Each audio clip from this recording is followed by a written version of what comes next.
Click the links to join the channel here or on subscribe. Thank you to everyone who has made very generous donations to the computing live streaming fund. So Final Fantasy has a terrible answer for why the game is so awesome. And like, do they always look like this? Now, here's the thing. I'm not just being a petty bitch when I'm talking about like kind of what you put out in the universe is what you get back. All these people on social media who are doing the trite hackneyed and overused phrases of "yikes, my guy, touch some grass," just yikes, big time yikes, my dude. Like every cliche talking points. Just go down a checklist and like, what's the other phrase? Tell me you don't know anything about X without telling me you don't know anything about X.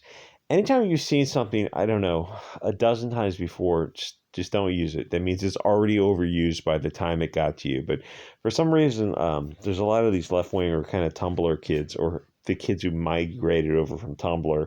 When Tumblr came out with their rules, they went to Twitter and they made Twitter weird. And now actually Tumblr is changing the rules. So hopefully to allow the prurient content. So hopefully they'll go back to Tumblr, though I'm not really on Twitter anymore either because it's just too freaking weird. Though with Elon, I don't know what's going to happen with that. The thing is with him and trying to like kowtow to these SJWs, the to not to get distracted, but the people, the Greenblatt who was trying to have a ban against Twitter, I would have kicked him off immediately for that. Kicked off him and his platform for that by saying, because you can't mess with the platform's money. You can't be on the platform and tell people not to advertise on the platform. Is it precisely tortious interference? No, but I would say that would violate the platform's terms of service. It just violates common sense. You can't be on someone's platform and say don't do business with this person. It's a business that you can't interfere with somebody's business on their platform. I would have kicked him off for that, and I'd probably give Kathy Griffin or Sarah Silverman, who are they're impersonating Elon Musk so they can. They're doing it like Kathy Griffin and Sarah Silverman are doing it so they can get some kind of attention back to them. Like they just want people to pay them attention. That's a bit that, left wing comedian. They were great, I'm sure, when they were doing their thing, but they're out of the spotlight a little bit. And so if they can find some way to get a little spotlight back on them, it's like all this stuff is the same cycle of virtue signaling. It doesn't matter who's doing it. It's lame to see it no matter who does it. So why do these people always look like this? Or, I mean, a lot of the times. Like, gee, why are you so angry? Why are you so hateful? Why are you so mad at the world? Do you think it, and I'm not being petty, do you think it might have something to do with the fact that you're 50 pounds overweight? You think that might have anything to do with anything?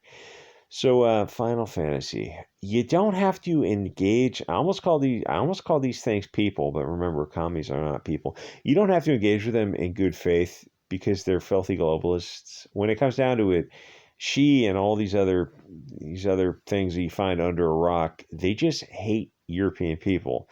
At some point, you can just bypass the whole argument, call them filthy anti-white Bolsheviks, and move on. I mean, it's time you're going to have to start carrying the argument to them a little bit. You can't just passively allow this without just looking at them and start taking them down and looking at their motivations, just realizing like, wait a minute, you don't do this to any other group of people. You wouldn't go find some African story and tell the Messiah they need to include the Hottentots in their story because they hate each other.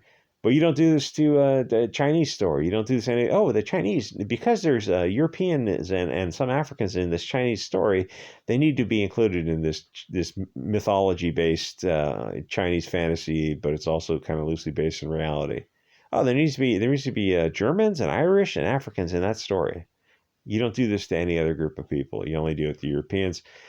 You just gotta be honest about it. It's like, they hate you. It's like the left wing was the real islamophobes the whole times. Yeah, I mean, yeah, you really got to kind of admit that and look at these people and realize these people are the hate-filled enemy. These are the bad people. These people, they hate you. Like, do they really hate you? Is it virtue signaling for Twitter, or they've been brainwashed by a lifetime of Bolshevik brainwashing, or are they just to the left of the bell curve? And the thing is, a lot of left-wing people, they're not to the left of the bell curve, But the difference between a lot of left wing and right wing people is you're going to find more right wing people who have a disagreeable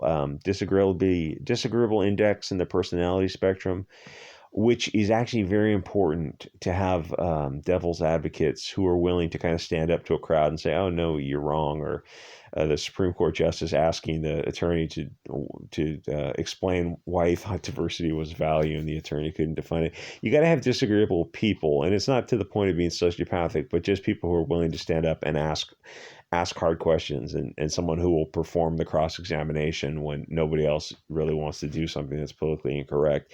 And the right wing has more of those people, and the left wing is more of a herd mentality, where you get people who, the reason they censor and deplatform so often, and why they like when you say, "Oh, let's have this discussion," why they take it as an emotional attack is because when you put the spotlight on them, they realize like, oh, they can't defend their argument because they've never had to. They're not used to it. Everything's an appeal to emotion to them.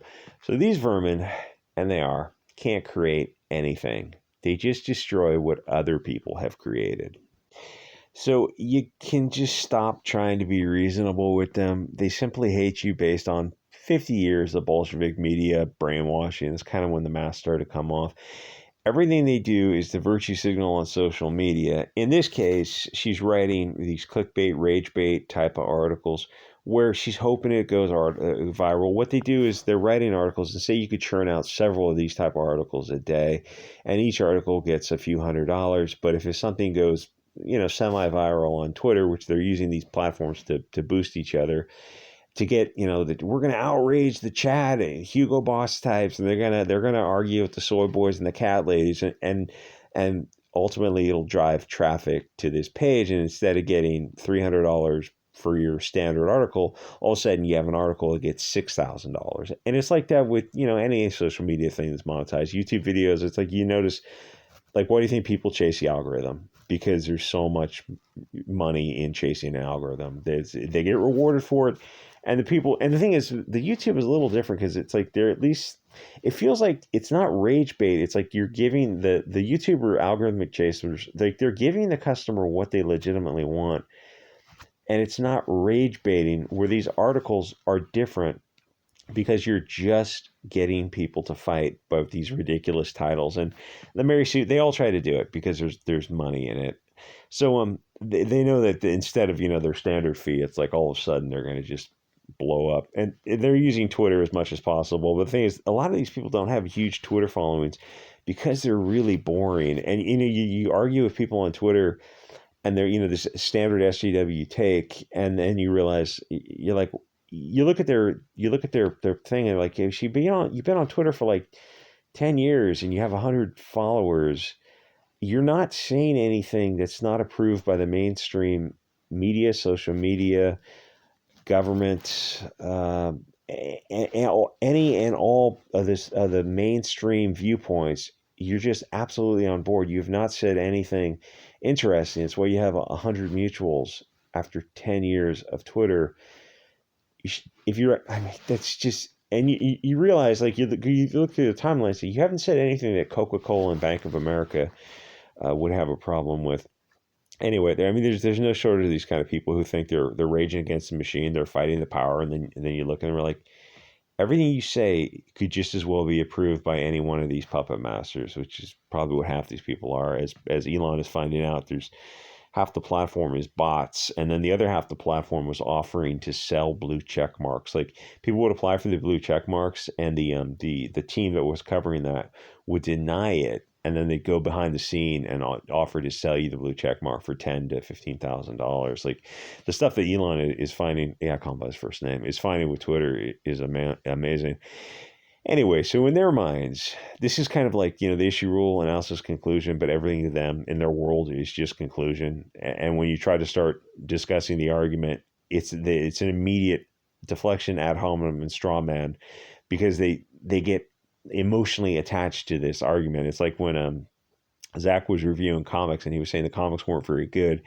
You saw the response on Twitter. It's like 5 years ago when they lost their freaking minds with the immediate emotion and this hateful rage. Like, they wanted to come after him and his kids and his family and all this kind of like way disproportionate levels of anger, because he was he was talking about the comics, but the comics are their worldview. It's this Bolshevik worldview, and they are deeply, deeply emotionally attached to their kind of thing.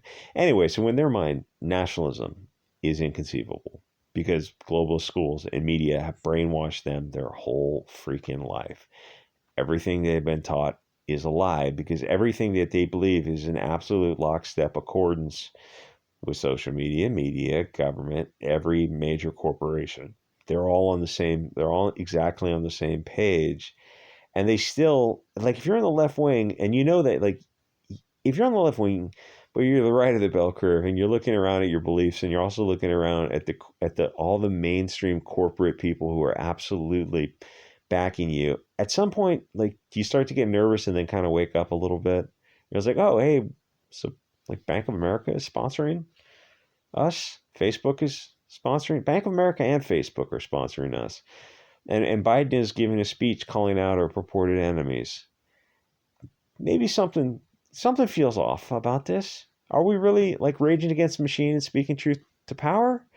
Or are we the useful idiots for the puppet masters? They'll find out, but they're probably going to find out too late.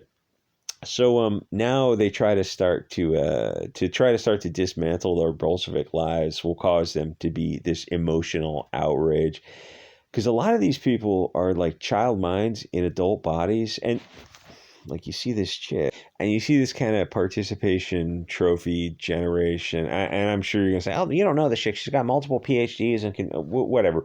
But it's this like emotional maturity mindset where they have this weird arrested development where any diversity of thought is haram to them. They cannot handle any diversity of thought whatsoever, because it's not, they can't just step back and have a calm discussion about something, anything, because everything is tied into this emotional worldview for them, where you see people who are, way out of childhood, and they look like they're still acting like children with a kind of a, I don't know if I want to, how many times can I call them fat without being called petty? And that, God damn it. Okay, I'll say this. It feels like they're stuck at that stage of kid in a candy store, or kid who sees the chocolate and they want it and they don't realize it's, if they eat too much, it's going to make them sick. But these people are like spiritually sick. And a lot of times, I mean, if you're like, if you're that age and you're 50 pounds overweight, I mean, something is not going on with you. Anyway, so even the Japanese developer is kind of clued into American, this soft Bolshevik cultural Marxism that's going on in America, where he gives this very ambiguous statement, which is this is what you want your public relations guy to do. Like, the way to give these statements is you write your statement down, you make it as ambiguous as possible and kind of convoluted, tortured syntax, and then you translate it into a foreign language, and then you have somebody translate it back, and so they get it, and it's like they don't really know what the hell you said. Well, ultimately, you just say, "Oh, this is a medieval European story." Yeah, well, technically, there might have been other people around the continent. They're not part of the story that we wanted to tell, and just leave it at that. It's like, obviously they'll not let you leave it at that, because they're globalists, and if you don't believe in globalism, then you are the other. They can dehumanize you, degrade you, mark you for termination, because in their worldview, there's globalism and nationalism, and the only possible conclusion you could have is globalism. So his response is, we felt that incorporating different groups into the story was important. Plot twist, it wasn't. And over-incorporation into this single corner of a much larger world could end up causing a violation of those narrative boundaries we originally set for ourselves. So that is a great ambiguous, but I mean, you know what he means. It's this corner of the story is going to be based on European mythology, and she's, yikes, my guy, touch grass to the developer over it's a fictional world. Okay, well, if you're telling a fictional African mythology or Chinese mythology, are you going to force, or do you have the same energy to force Europeans in the fictional African or Asian mythology? Because I don't really see you going to bat for European people. And like, unless you do, it's like, why does nobody have any respect for BLM besides them ripping off money? Is because whenever someone who wasn't of their tribe was abused by the police, they didn't care. They just completely ignored it. You're like, you realize, oh, like you just hate other people. Why would anyone care about you whatsoever if you don't care about anyone else? And that same energy is the same thing you're seeing in these game journalists who are the lowest of the low.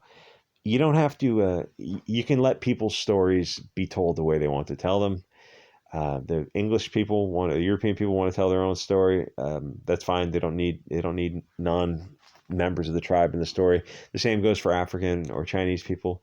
You don't have to just accept globalism, whether or not it's in stories or comics or anything else. It's like, why do you think Japanese manga is just kicking to hell?